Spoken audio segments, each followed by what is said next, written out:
Oh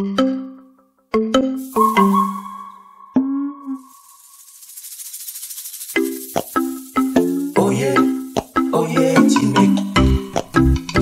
Oh yeah. Si tu ne connais pas encore T-Mec, oh yeah, T-Mec. C'est un petit gars comme un coco sec. Le cours des aventures n'est jamais assez. Et des pépins, y en aura toujours plein. La pastèque.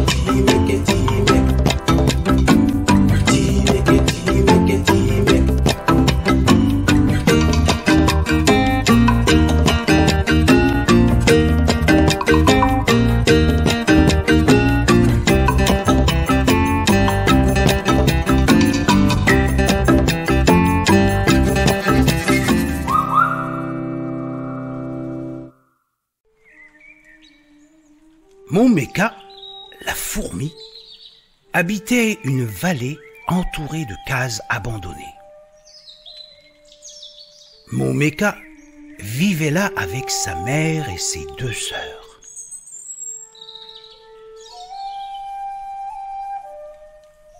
Alors qu'il nettoyait sa plantation, Momeka entendit des cris qui venaient de la rivière.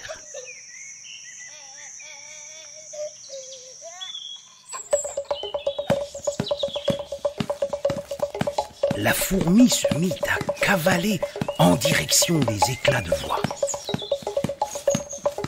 Là, il trouva sa sœur, accablée, en train de pleurer. Il est revenu, il est revenu, gémissait la malheureuse petite fourmi. Qui est revenu? Questionna Momeka. L'esprit de la grotte, il est revenu et il a enlevé notre petite sœur.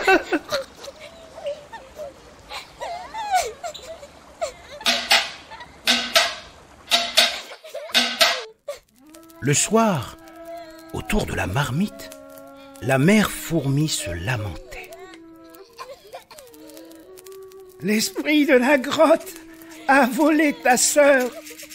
Et c'est lui qui a pris tous tes frères autrefois, et ton père, et tes oncles, et tout le village.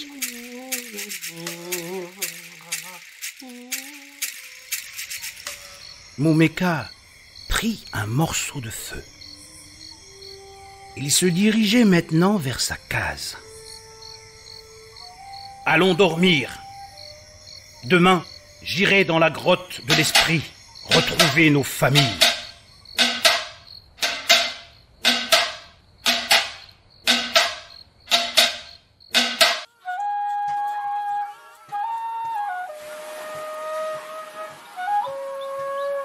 Par un beau matin, tout le village de Petit Mec participait à une grande pêche au filet. Les enfants essayaient leur propre technique pour capturer les poissons. Ils avaient tressé de longues lianes en guise de filet. Personne ne pouvait douter de leur ténacité. Et les petits pêcheurs capturèrent de nombreuses prises. C'était surtout des algues. À la fin de la matinée, Petit Mec s'endormit avec son filet bien rangé dans un panier. Soudain, une supplique attira l'attention du petit garçon.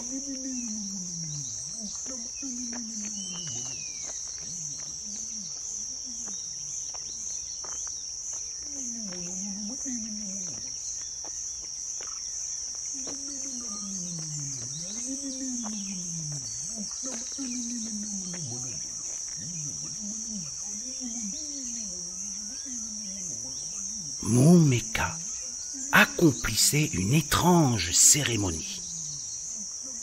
Il y avait beaucoup de fumée et la fourmi marmonnait des paroles incompréhensibles. Petit Mec préféra faire demi-tour. Je t'ai vu, dit la fourmi.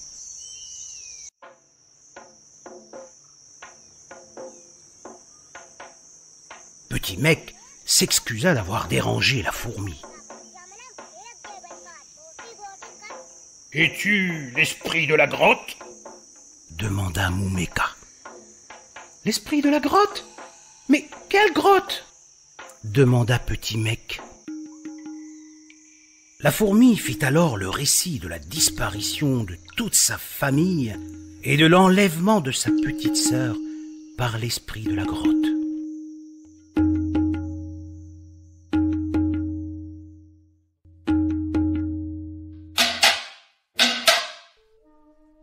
J'irai jusqu'au fond de cette grotte pour récupérer ma sœur, murmura la fourmi.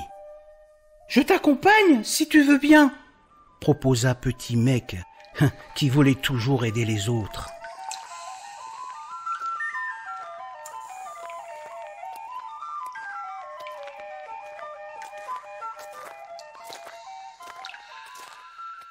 Au fond de la grotte, une étrange musique se frottait aux parois. Bientôt, le chemin se divisa en deux. Moumeka annonça : « Toi, petit homme, tu emprunteras ce couloir. Moi, j'irai par celui-ci. Et le premier qui trouve ma sœur imitera le chant de la poule sultane. »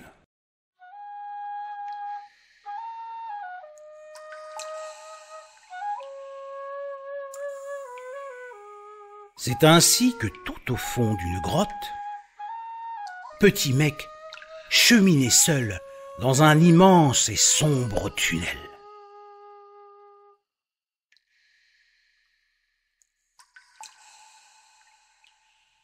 C'est alors qu'une faible lueur se mit à flotter dans le fond de la caverne. C'était Moumeka, avec sa torche à la main.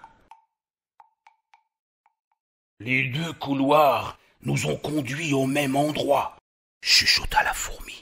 « Nous nous sommes égarés. Les chemins ne mènent nulle part. » Petit Mec remarqua le sac de liane qu'il avait laissé au sol.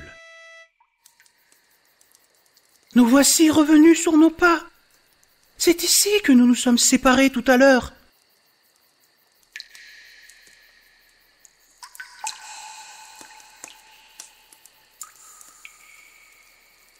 Oh, que c'est étrange ! S'exclama la fourmi. Moumeka avait découvert des traces de pattes de fourmi derrière de gros rochers. « Avançons par là !» dit-il. Avant de reprendre l'exploration, Petit Mec vérifia que ses lianes étaient bien dans son panier. Au fur et à mesure que les deux explorateurs avançaient, Petit Mec déroulait les lianes. « Comme cela, nous retrouverons le chemin du retour !» murmura Petit Mec. Brusquement, l'étrange musique s'était arrêtée. D'autres sons s'élevaient du fond de la caverne. De partout montaient des cris. C'était le chant de poule sultane. À la lueur de sa torche, Petit Mec aperçut des fourmis qui sortaient des parois. Il y avait la sœur de Moumeka et ses frères, son père, ses oncles et toutes les fourmis du village. Mais là-bas, au fond du couloir, arrivait lentement l'esprit de la grotte. « Suivez-moi !» hurla Petit Mec.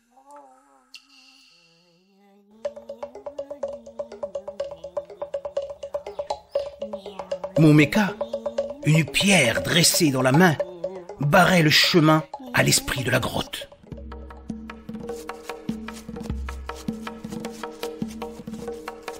Tout le monde fuyait en suivant les lianes que Petit Mec avait semées. L'esprit de la grotte souffla sur la flamme des torches.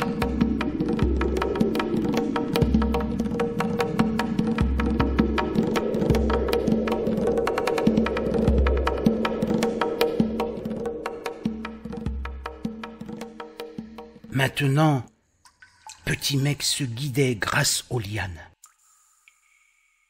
Il imita alors le chant de la poule sultane. « Suivez le chant !» dit-il aux fourmis. « Suivez le chant !» Et toutes les fourmis coururent derrière le chant de la poule sultane. Mais l'esprit de la grotte siffla soudain un autre chant. Un chant entêtant qui mangeait tous les autres sons.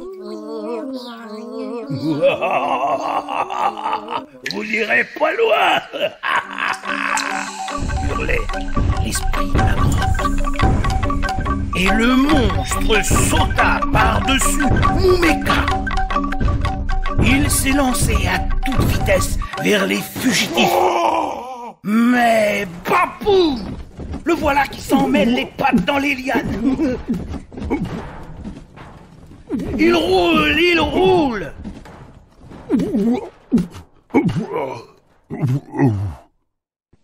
Et le voici pris au piège des lianes. Des lianes qui l'enserraient de la tête aux pieds. « Quelle chance !» cria Petit Mec. « Quelle chance !» À l'extérieur de la grotte, tout le monde attendait le courageux Moumeka.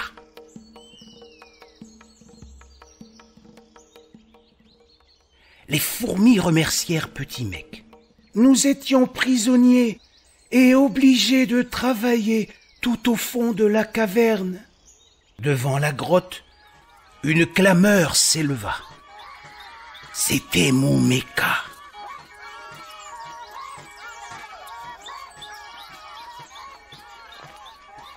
En raccompagnant Petit Mec chez lui, Moumeka déclara avec modestie. « J'avais une pierre pour lutter contre l'esprit. Mais toi, tu as utilisé ton intelligence, petit homme, et tu nous as sauvés. »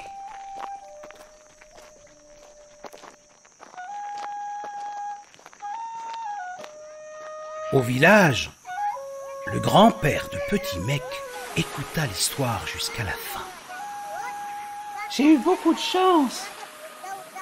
acheva Petit Mec. Le grand-père dit alors: « Tu as sans doute beaucoup de chance, mon petit. Mais c'est en préparant ta façon d'avancer que tu as changé le destin des fourmis. »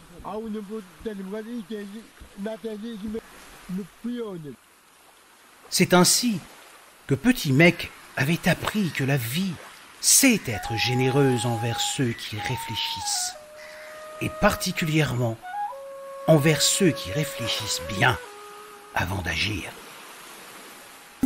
Oh yeah, Petit Mec. Oh yeah.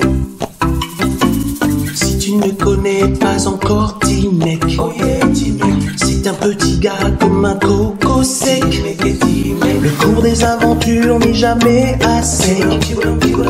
Et des pépins, il y en aura toujours plein. La pastèque.